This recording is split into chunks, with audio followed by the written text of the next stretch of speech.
Hello and welcome to another episode of Startup Us in Middle East. Today we have Scott over here. He's the Managing Director of Creation Business Consultants. He's an expert in setting up businesses in the UAE. So today we have him here to alleviate some of your doubts about what kind of business setup you need for your startup or your new venture. And we'll talk a little bit about the different kinds of businesses you can set up, the free zone, the mainland businesses, and generally talk about the different ways that you can set up a company in Dubai or in the UAE. Yeah. Sure. Welcome to the show. Thank you very much. Great to be here. All Great. right, awesome. So we always start a little bit with your background. So can you tell us a little bit about yourself? Okay. Yeah. So I came out to Dubai in 2008. I'm a CPA accountant. I did that back in Australia. Okay. I have a couple of other degrees, and then I did my MBA out here as well. Okay. I've been working for a number of large blue chips, and then I've had my own company since the start of last year, and we help companies that are looking to set up and grow in the UAE and around the GCC. Okay. That's awesome. So you've been working with other startups as well as large companies, right? We've had many a startup that we've assisted, yes. Anywhere from sort of the one person starting their own business, quitting their job, all the way through to a couple of guys getting together with a great idea and putting that together. Okay, awesome. One of the reasons I wanted to have Scott here is because he's independent, so he's not affiliated with any particular free zone or any. He's not going to try. So he's got a pretty unbiased opinion, which is good. So let's just get into it. I think a lot of people want to know, when it comes to business formation, the difference between setting up in a free zone and setting up Dubai Mainland. What is the main difference between that and how it works? Mm-hmm. Okay, so predominantly the big difference between the two is the ownership. So if you're in a free zone, you can own your company 100% on your own, which is fantastic. If you are in a mainland jurisdiction, then often you will need a local partner to hold 51% of the shares. And that does scare a lot of people looking at starting a new business. A lot of people are a little bit wary about having a local partner that they don't know, that their known's more than half of their business. So that's definitely one consideration. Then that's the sort of first consideration, and then we have a host of other things that we start looking at as to what people should be considering when they're looking at choosing.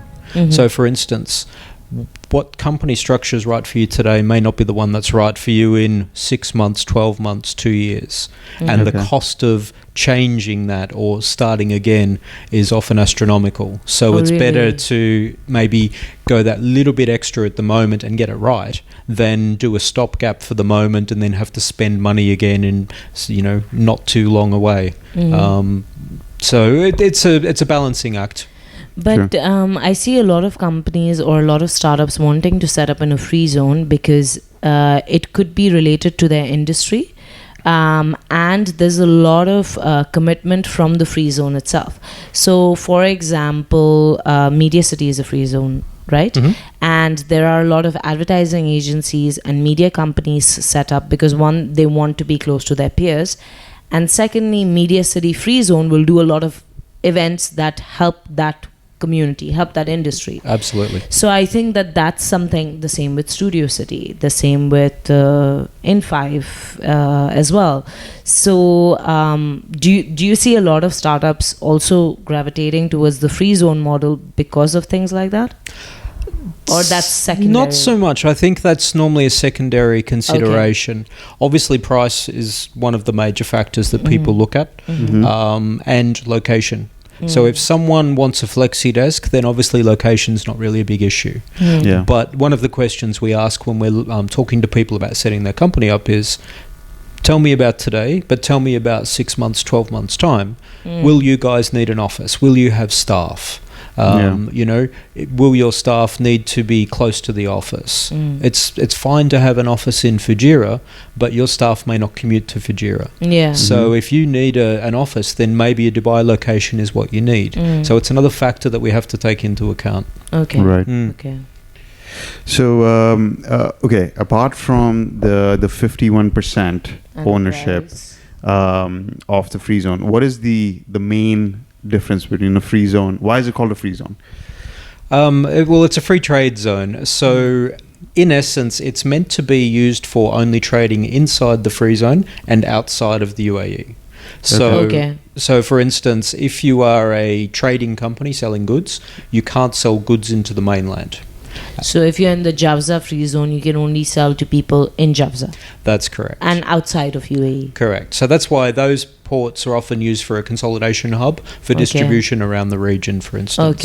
Okay. Now, some people do some tricky things to do sales inside the free zone and then get an onshore company to clear the goods once the goods have changed. They have 2 licenses. Yeah, there's a few ways to do it, but the general rule that we try and explain to people is that free zones are only meant to trade inside the free zone and outside of the UAE. Now, that gets a little bit grey in certain areas. As you can see, all of the companies in, say, Media City, for instance, these guys, they're obviously trading with everyone around. But they're not onshore, they're free zones. So some people do get a little confused with the distinction. Yeah, that's what my question is as well. Like, a company in JLT, for example, is also considered a free zone, right?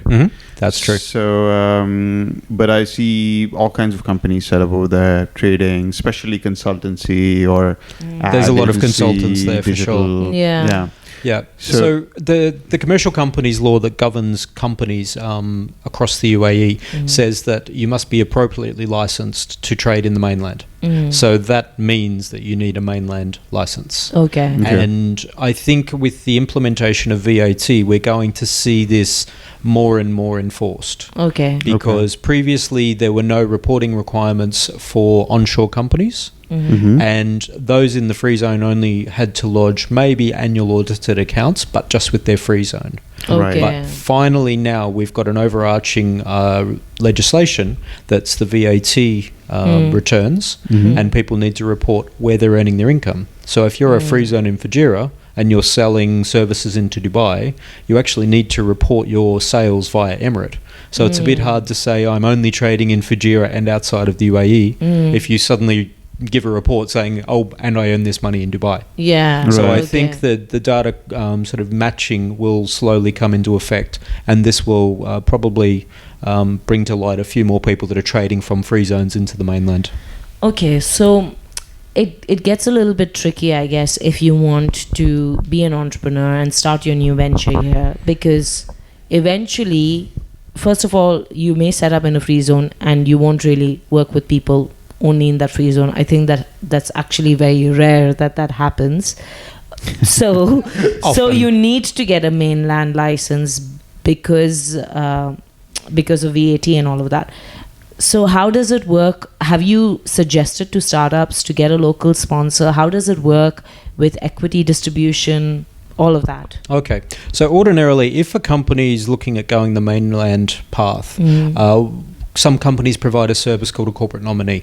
So they basically have a 100% Emirati-owned company that will hold the 51% of shares in trust for the 49% minority shareholder. So it's a safe way to actually have a mainland company. So it's not a person, it's an Emirati company. Correct. Okay. And then it's often, so for instance, we do this service and I'm the general manager on that company. So anyone who's the minority shareholder, the 49%, just needs to deal with me and we're there to help. So it's part of our business is to assist people there. To not cause any issues. Obviously, we want that business to thrive. So things like having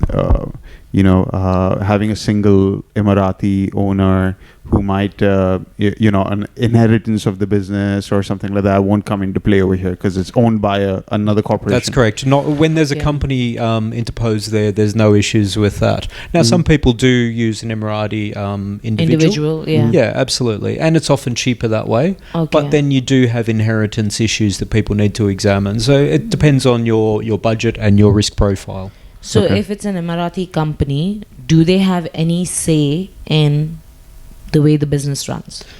No. So the Emirati person in that investment company would just be a shareholder. So that's why but not on the board. Correct. No governance. Correct. issues? So Okay. for the company we use, I'm the general manager on there, so I have all the powers under the memorandum of association. So I'm the one that makes Okay. the decisions on behalf of the company, and I bind the company. And you have a POA as well? You have a power of Correct. attorney? Yeah, that's the way it attorney as well? works. Okay, yeah. okay. But alright. then I have a very good working relationship with the gentleman that is the shareholder. Okay. So if I ever need any help with anything, he's always there to help. He's a great guy. So, with the 49% that the startup is left with, how do they do their share evaluation? Do they consider it at 49% or how does it work? No, they would consider 100% because of control. So Okay, whilst they fine. may not have ownership, if you're looking at, say, accounting standards, you would say that you control that 51% by virtue of agreements that we have in place. Okay. So in essence, they have 100% control of the assets, so 100% ownership. And what happens? So just to clarify on that, so basically it's like even though somebody else owns 51%, because you have 100% controlling interest in the company, so essentially your 49 shares are worth 100% of the shares. In essence, yes, you Yes. control the other 51. So you get 100% of the profits. You Mhm. have 100% of management control of that entity. Mhm. Right. All we're there is just to assist the operation of the business so that you're Okay. legally compliant. So if I wanted to, like, for example, sell part of my shares to another individual or to a venture company, then I could distribute my 49% into like 100 shares and create a share pool that way. Completely up to you. You have control of the company. You do as you please. So, Okay. with this setup of 49% and 51% with the trustee, have you seen startups going and raising money, selling shares? Because I can Ordinarily, imagine it would be a bit complicated, no? yeah, it can be. And ordinarily, we don't see startups raising funds through that type of structure. What you would normally have is the minority shareholder, the 49%, would often be another company, maybe an SPC or an SPV, maybe an ADGM company. I don't know what those things mean. Okay, so an you? SPC No. is a special purpose company and an Okay. SPV is a special purpose vehicle. So they're companies that are set up for a very specific purpose. Okay. So in the memorandum of that company, if you ever see something that says SPC or SPV, then that company has a single purpose. So for instance, one company might be set up for financing an aircraft for one transaction. Okay. But often in this instance, the company will be set up for an investment purpose to invest in an onshore company. I'm So- very confused right now. Okay, so Okay. imagine the 49% instead of a person Yeah. is actually one other company. Okay. Okay. Okay. So when you're looking at raising funds, you raise funds in that company Okay. that then contributes to your 49%. Okay. Okay. So there is Does that no make real sense? selling of shares. You're just Not in you're the just getting 49. investment. The yeah. 49% stays constant because that way you don't have to keep changing your mainland documentation. Mhm. Okay. It's much cheaper to change the free zone documentation, and you can issue other shares and do different Yeah. classes of shares, do all sorts of fancy things that you need when you're looking at raising investment. But that then brings me back to my point of why would people get a mainland license? Because a startup is not an SPC or an SPV or what the third acronym was. The mainland license is mostly because you're looking at trading inside the UAE. And generally, in essence, most people trading in Dubai. Right. Okay, so if I'm a tech startup that Mhm. wants to set up a business in Dubai, Mhm. for example, my options are I can get a Dubai free zone license, but I'm a tech startup, so I operate in a Dubai free zone as well as mainland Dubai. Yeah. Okay. So that's my option is I can get a free zone license, but also kind of trade in mainland because I'm an online platform. Again, this is where it gets a little grey. Great. Okay. Yeah. Ordinarily, what you would say is if you are providing, say, an online platform, most people can make the argument that they're providing it from their free zone. Okay. Now, I have seen in the past some larger companies, they've done this to a point past startup, and once they've become quite established in the industry, they are encouraged to get an onshore license that is similar to their activities that they're doing. Okay, so Okay. they have two licenses. Eventually, yes. They basically almost use the free zone as an incubator, if you will. Mhm. Once they get to a certain size, then they graduate to an onshore license. once they but can you're absorb saying the that larger that's cost. expensive to Okay. do, to It's- change yours. Well, you can't change. So once you have a company, you're stuck with that company. Okay. So you can't decide to set a free zone up today and then move your free zone to an onshore. It doesn't work that way, unfortunately. You have to get the free zone plus the onshore. Correct. You have to get 2 licenses. Yes. And you have to pay for both license renewals every year. yes. So it can be costly. Yeah, Okay. but I'm sure like once you reach that stage of growth, then I mean that's why. And I they- think that's the point too. Once you Yeah. get to that stage, you probably should be able to afford it, or perhaps it's not for you. Okay, so I'm curious with the larger startups that we know of that have been successful. For example, with Kareem, what kind of license do they have? Would you know? Nowadays, they would have an onshore license for sure because they were Okay. purchased by Uber. So I would imagine they have an onshore sort of taxi license or something along these Okay, lines. They'd have okay. RTA approval. Yeah, I'm pretty sure that's what happened because I know that they started as a free zone, and then eventually got a I free think zone they license. were required by the RTA to get some kind of onshore license. I'm pretty There's sure. been a few, I guess, well-known names in the UAE that have started as free zones, and then Okay. eventually, once they've got to a size where they are in the public eye quite a bit, people have said, look, realistically, you are trading more than just in your free zone now, so it's time to actually get a mainland license too. Okay, so if a startup is coming to you for advice, if a startup is a client of yours, would you recommend to them to get a free zone license to keep costs low, to have 100% ownership, and then eventually when they get to scale, then get a mainland license? Is that what you would recommend? Potentially, but again, there's a number of factors. It's So dependent, I'm absolutely. sure. So, for instance, we're talking to one company from the UK at the moment that's looking at a startup venture here, and they're a startup in the UK, but they are already doing quite well. They're in the tech space. Okay. Now, the issue they have is they are contracting with the government. Ordinarily, the government says if you want to contract with us, you actually need an onshore license because you need to provide your Chamber of Commerce registration to be able to contract. And in the Okay. past, we've had a client who was registered in Media City who had for about 18 months been contracting with both Abu Dhabi government and Dubai government. And eventually, they were a free zone. And eventually, both governments said, do you know what, guys? This is probably long enough now. You really should be an onshore company. So they were having to look at setting up on the mainland as well. Okay. So this other UK company that we're talking to at the moment, they need to think carefully about their structure because there's a Maybe chance the that if they go the free zone route, maybe they're okay for a little while, but then maybe the government says, do you know what, maybe you guys, if you're having this contract with us, you should be an onshore company. So do you think it's safer for a startup to go the onshore route from the beginning if they plan to scale up in the future? Which I guess every business plans business- to. I think everyone plans to grow, Yeah, yes. yeah. I think it's, again, it comes down to your available funds now. Your access to cash for the moment and where you're planning on targeting to.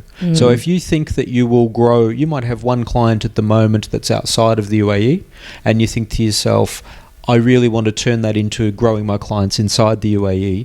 If you want to be legally compliant, then you really should head down that mainland path. Now, there's a number of programs that assist people in setting these companies up. So there's some smaller licenses that are available.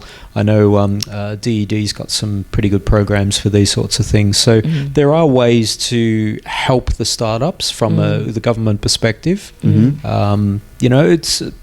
It's a choice that they need to make. There's no easy answer to it. You can't just base it on my budget is this, so this is what I'll choose. Okay. You might have a free zone set up and then you want to sell to the government and you can't. Yeah. So that was a waste of money. Yeah. So a lot of startups, I think, opt to work with In5 or incubators because they take care of that. So they take care of the licensing and resources and education and things like that. Yeah. So, but even that, it's not cheap, right? It's much cheaper than getting a free zone license That's what I've heard, I think. There are different sort of Tiers? offers, I Yeah. guess, from Okay. different incubators and the like. So some of them will maybe offer a grant. Some of Okay. them will offer maybe assistance. Someone will help you write a business plan. Yeah. Some of them may even, I believe, take equity in Yeah. return for assistance to a certain value. Mm. So Yeah. it depends. Okay. It depends what you need. Some guys have got a brilliant idea, but they don't know the first thing about writing a business plan. So maybe money's not what that person needs. Maybe they do need the professional assistance with a business plan to get their business structured to grow. There's different kinds of incubators as far as I know. Some are purely like a desk space visa setup thing, which is like they'll provide you a desk space and they'll give you a license to operate with and a visa, like a residence visa.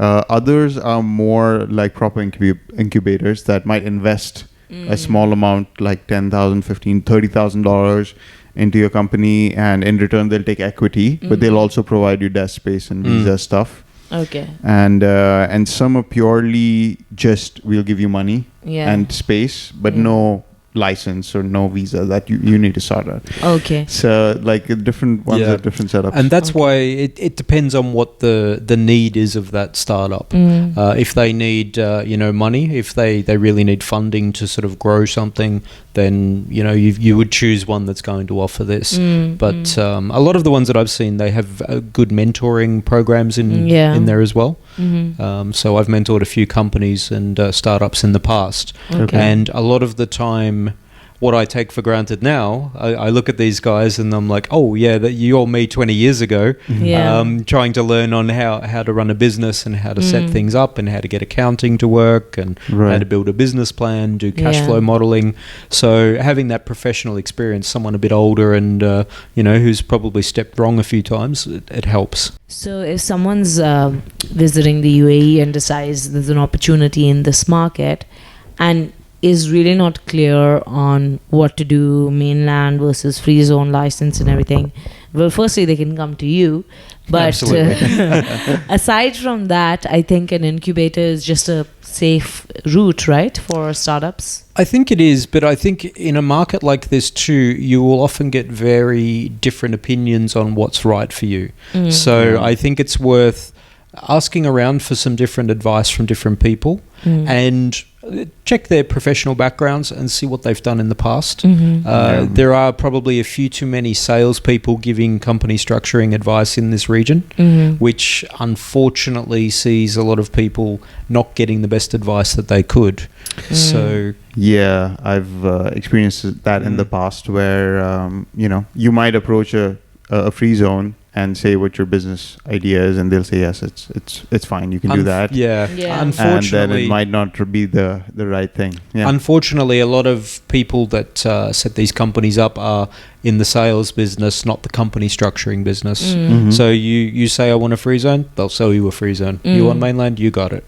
Whereas, is that right for you? You need a professional with experience and skills to be able to understand what I was saying.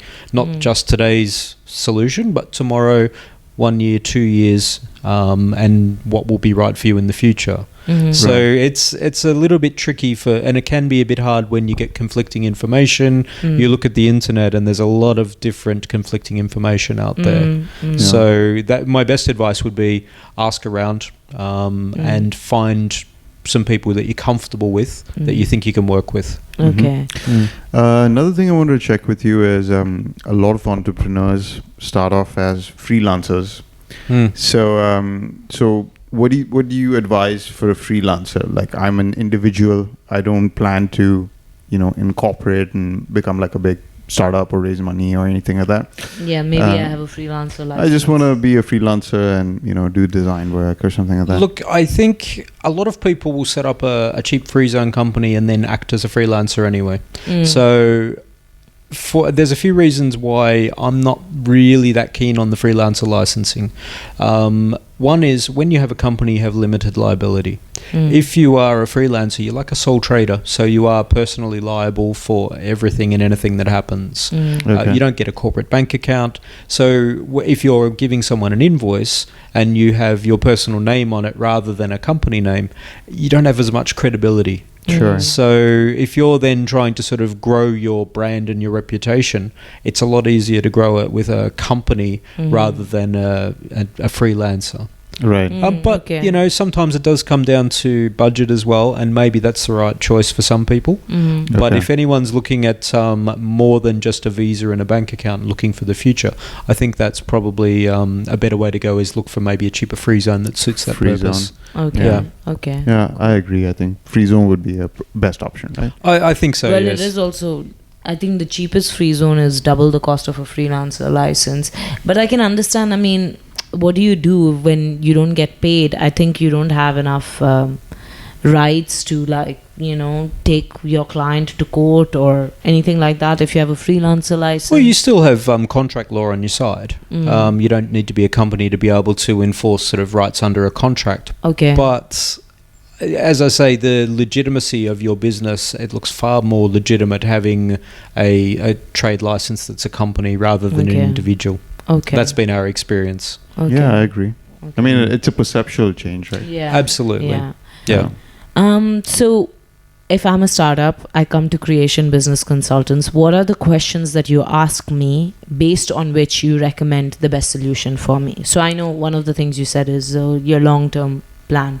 Who are you looking to trade with? So run us through what happens. Okay. I have an excellent idea. It's going to make millions of dollars. I'm glad to hear it. Yeah. You'll be a very happy man. Tell I me have about 10. this I just have to choose one. So I have come to you, and what are some of the questions that? So you obviously, one of the first things is, what do you want to do? Mm-hmm. So, you know, tell me about your idea. Who are you going to be dealing with? Who will your customers be? Do you have a good or a service? Is it a mixture? So we need to understand what your concept is to begin with. That's probably the most critical part. And then once we've got that, then we start looking at the things like, okay, so do you think you will grow? So again, do you need a number of visas? Will you have a lot of staff? Do you need a large office? So all of these factors, you start building sort of a picture of what will be the best option for you, or what are the options for you. At the, you know, when you start, there's more than 50 free zones to choose from in the UAE. Oh, really? So there's that many? There's a lot. Everywhere you look, there seems to be another free zone popping up. Okay. So that's why there's a lot of choice, and that's just in the free zones. That's not including the onshore licensing available.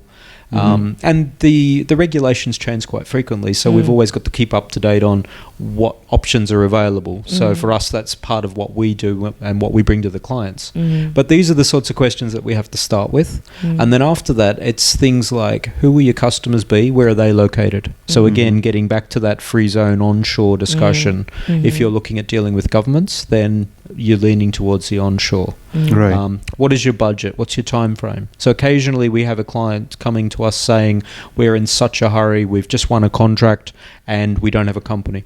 So we need it as fast as you possibly can. Budget's not the issue now. Location's not the issue. Time's the issue. So we always need to find out what's important to the client, not what we want to sell them. Yeah. You know, that's when you started out saying we're not affiliated with any free zones, etc. That's why for us, we're very independent with this. We'll choose what we think's best because we don't get huge discounts from this free zone or that free zone to try and push people in a certain way. Okay. So that's where we get to give an independent view on what we think's best. Okay. Speaking of time frames, could you tell us the difference in the time frames between, like, say, for example, free zone versus onshore?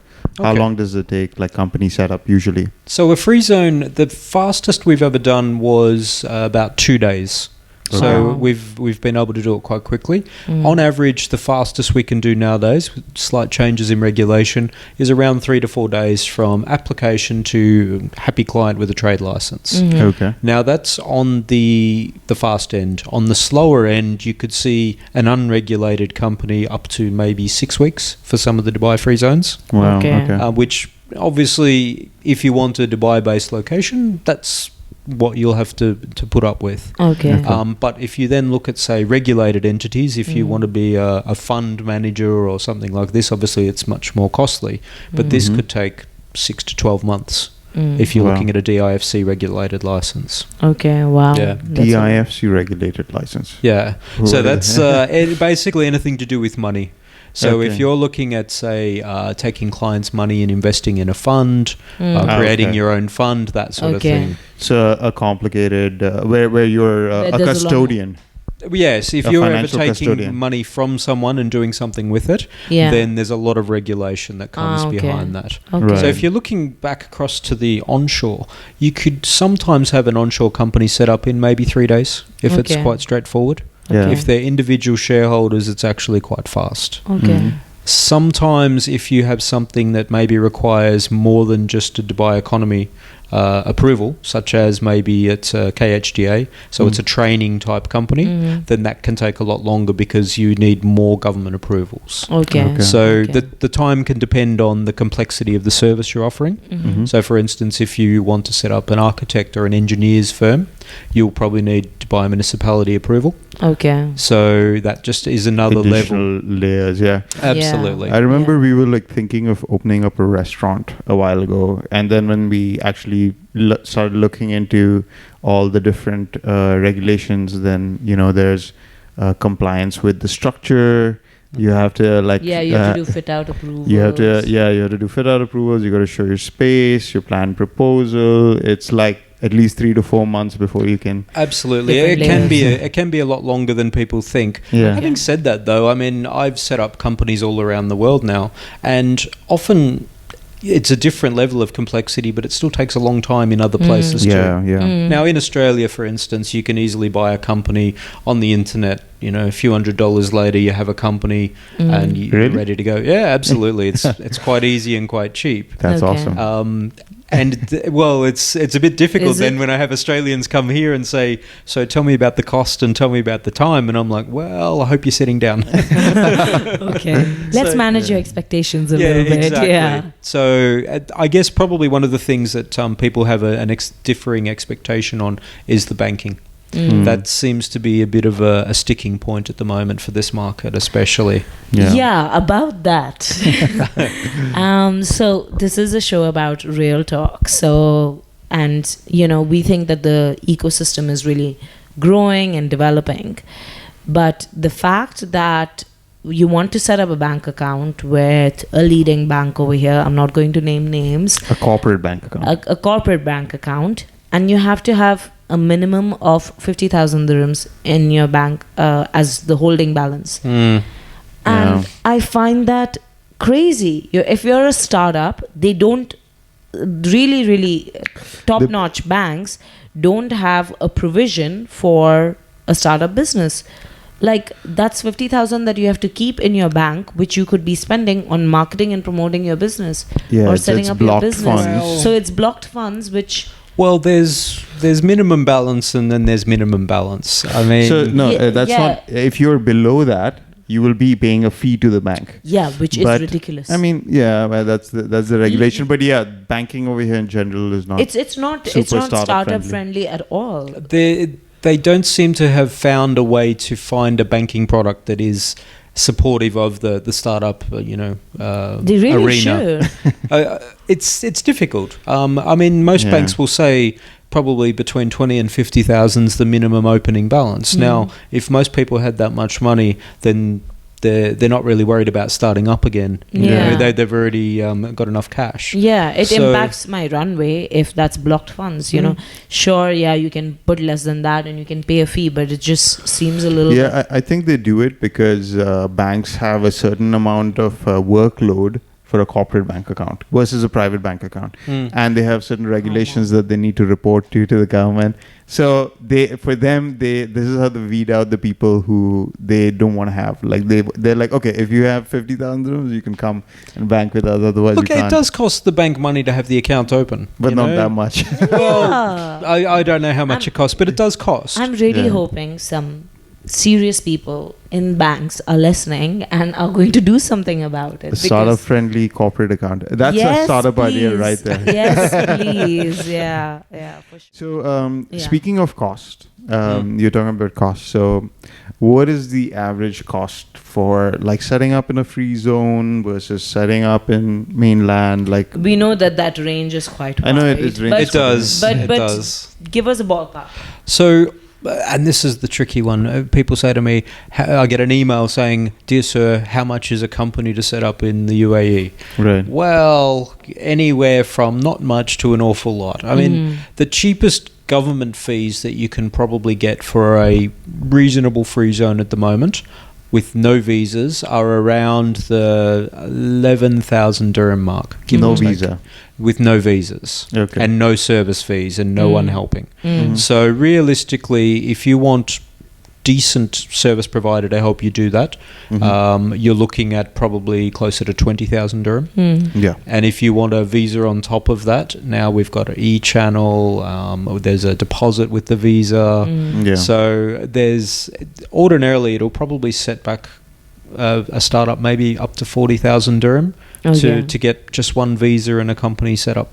Okay. Yeah, that's including the insurance and all the government fees. Well, no insurance, but government fees. It just does cost. Yeah. And unfortunately, when you see these adverts for set your company up for a few thousand dirham, etc., there's no chance. People it's clickbait. People are just putting a small price out there, and then often what happens is they've signed the agreement, and then later on they find out, didn't hear about this fee and this fee and this fee, and the fees just keep coming.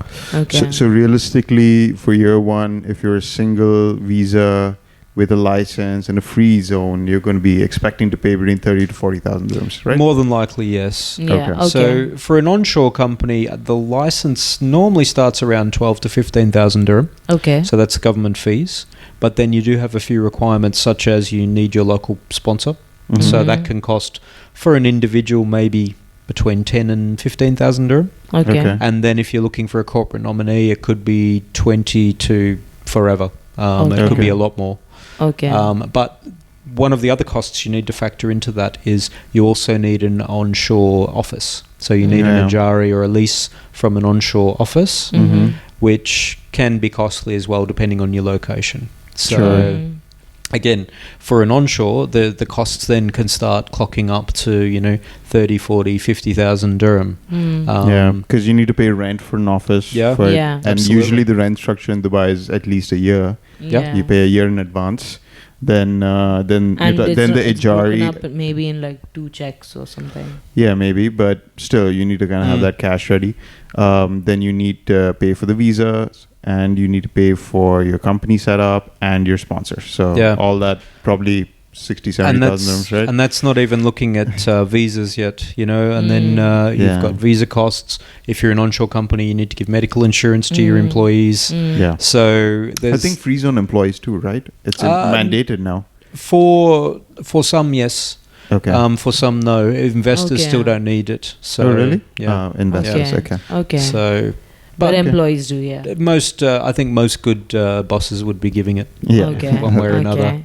Yeah. So it's expensive to set up a business in Dubai, in the UAE. Yeah. Okay. It is, but when you look at the market that you have here, if you have the right business idea, I mean, you look at Donna Benton, who set up the Entertainer. Yeah. 10 years later, and she walks away with over $100 million. Did it get acquired?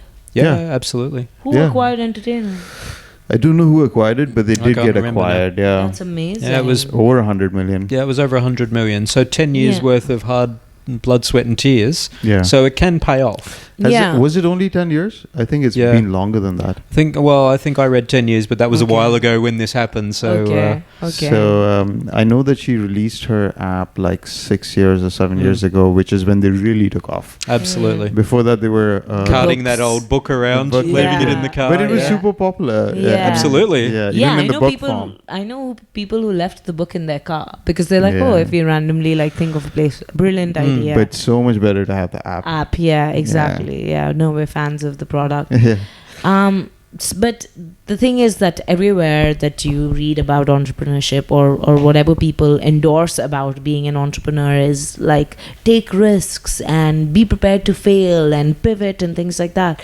But you don't really have that much appetite to take risks and fail when the costs to set up are so high. When your cash flow and your runway doesn't seem that long because of all these initial costs that you're setting up, that's required to just set up. So what do people do in a situation like that? Like, It's tricky. It's a catch-22. It probably does stifle innovation having such a high cost or a market entry cost for people. It's a big barrier to entry. But I think that's what the free zones were designed for. You know, it's like Absolutely. Yeah. So a lot of these incubators, the free zones, they're designed so that the cost of incorporating is low. And you can get a visa quickly, and you can incorporate within 2-3 days, and you can do it's it. It's lower, but it's not low. I mean, Yeah. it's. I mean, I don't think it's especially expensive in Dubai compared to anywhere Yeah, else. so that's the thing. I don't have a frame of reference. You're saying that anywhere else in the world, it probably takes about the same amount of time, except for Australia. But in terms of costs, you think it's about the same as well? So in Australia, you could get a company, I think, I got a company about 20 years ago, and it was about, I think, $500 or $600 then, and I think it's probably about the same now. Wow. So in It's cheaper. dirhams, that's probably 1,500 dirham. Yeah. Maybe. Wow, okay. So, and that's do a you find company more startups done. coming out of, I guess, more startups, it's more startup friendly in Australia? I haven't lived there for a while. Okay. From what you hear from people back home. From a cost perspective for something like this, yes. And because it's a different model where if you set a company up in Australia, if you want to be a tech company today and an accounting or a bookkeeping company tomorrow and then a lawnmower company the day after, you can do all of that. Versus here, once you pick your activities on your trade license, You have to they're stick the activities you have. Yeah. Yeah. You know, and if you want to change something, then it costs a lot of money to change it. So it's a pain if you decide to pivot. It makes it It could difficult be, to yeah. expand Yeah. people's services to try and bring in additional revenue.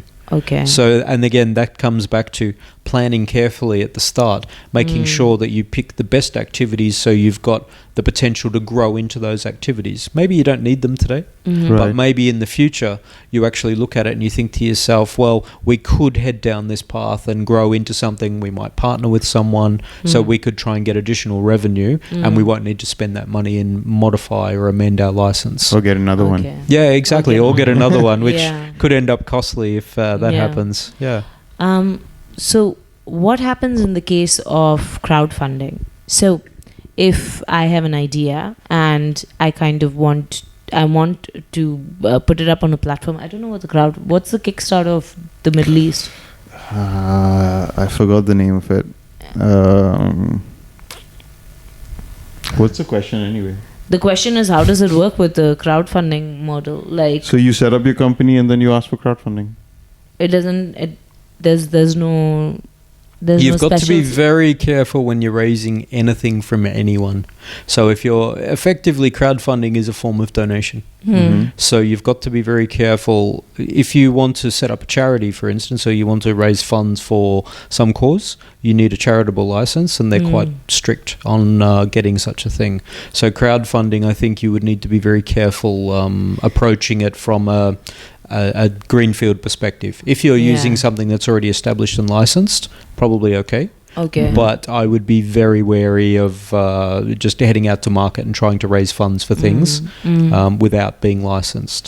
I guess I'm just looking for a way for people to validate the idea without having invested a huge sum of money.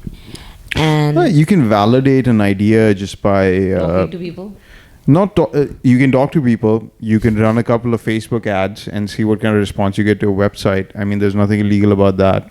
So that you can still validate your idea without actually incorporating or having any money at all. Like, it's not required. Well, I would certainly hope that people would validate their idea before they get near incorporation. I mean, it's quite an outlay of money if you haven't thought that far down the path and said, I've got a great idea. I wonder if anyone else thinks it's a great idea. Yeah. that I guess could be you a have an problem. MVP without having incorporated. Yeah. You can definitely. I don't think there's anything illegal about setting up a website and collecting email addresses based on an idea. Is there?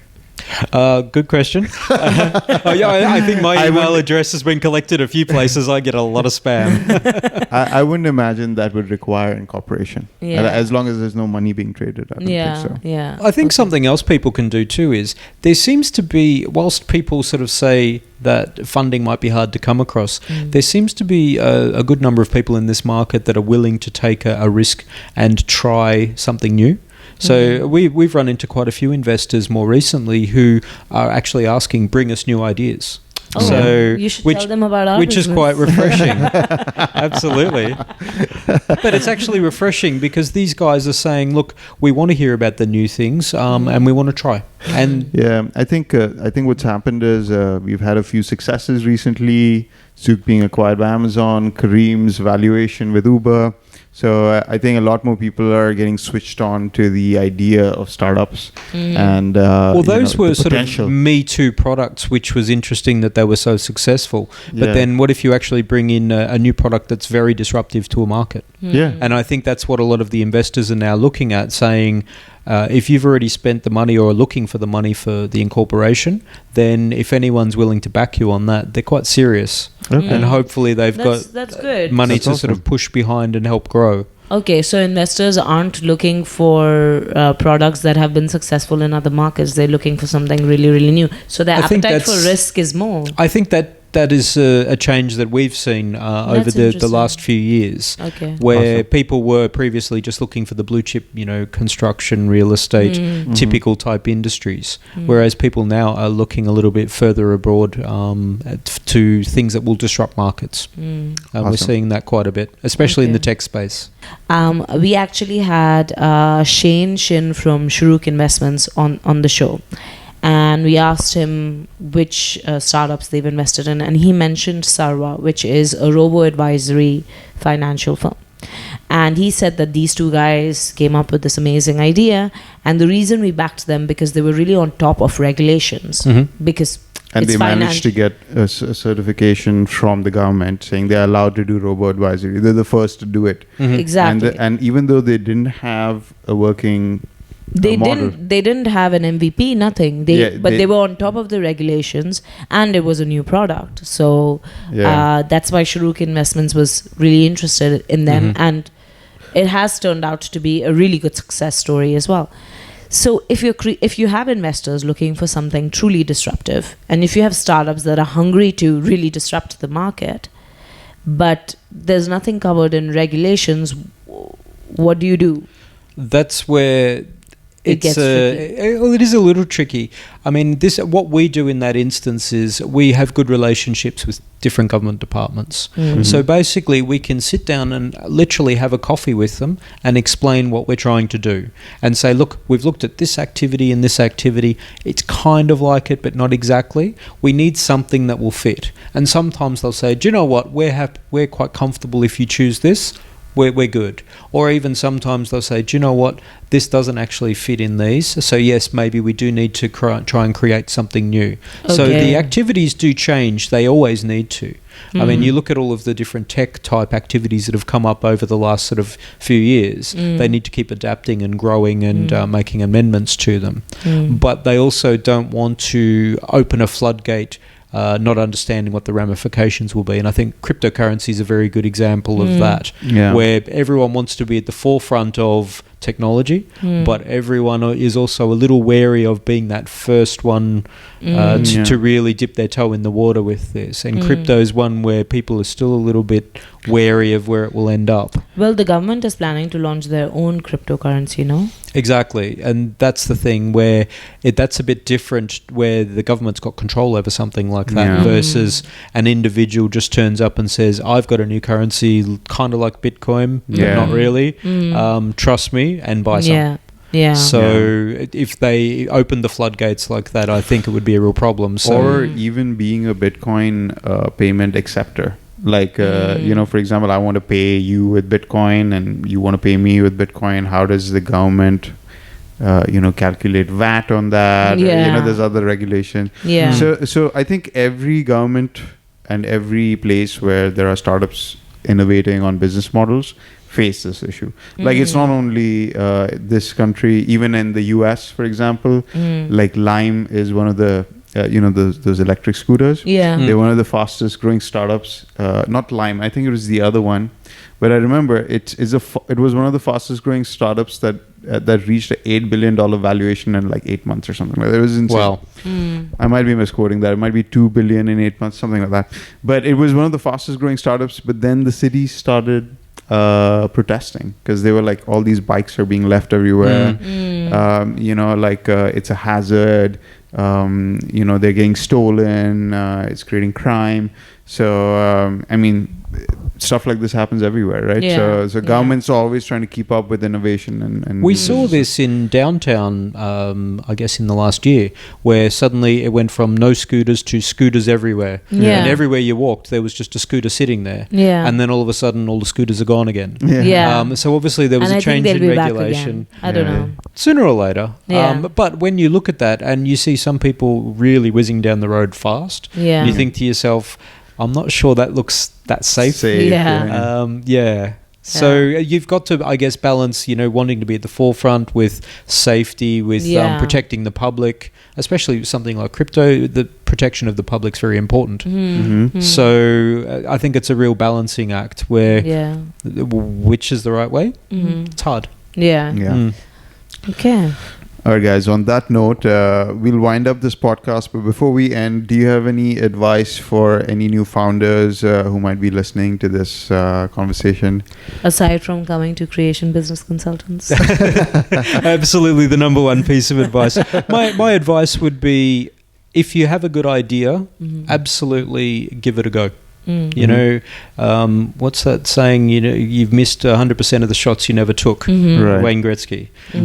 So there's that. There's talk to other people, talk to other entrepreneurs, people who've experienced it, people who were thinking about it, people who've maybe tried and failed, and then speak to other people who can maybe mentor.